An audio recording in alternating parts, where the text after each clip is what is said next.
বুধবার ভোরে যুদ্ধবিরতির পর আটকে থাকা বাংলাদেশি পতাকাবাহী জাহাজ এমভি বাংলার জয়যাত্রা হুরমুজ প্রণালী পার হওয়ার জন্য নোঙর তুলেছে। বাংলাদেশ শিপিং কর্পোরেশন বিএসসির মালিকানাধীন জাহাজটিতে বাংলাদেশের ৩১ জন নাবিক রয়েছেন। ইরান যুদ্ধ শুরুর পর হুরমুজ প্রণালীর ভেতরে পারস্য উপসাগরে আটকে পড়েছিল জাহাজটি। সংশ্লিষ্টরা জানান, জাহাজটি সৌদি আরবের রাস আল খাইর বন্দর থেকে রওনা হয়েছে। জাহাজে রয়েছে প্রায় ৩৭,০০০ টন সার।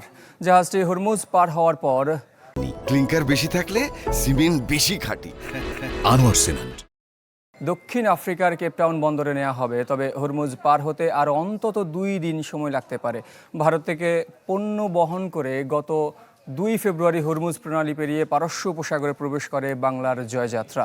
পরে কাতারের একটি বন্দর থেকে স্টিল কয়েল বোঝাই করে 27 ফেব্রুয়ারি পৌঁছায় সংযুক্ত আরব আমিরাতের জেবেল আলী বন্দরে।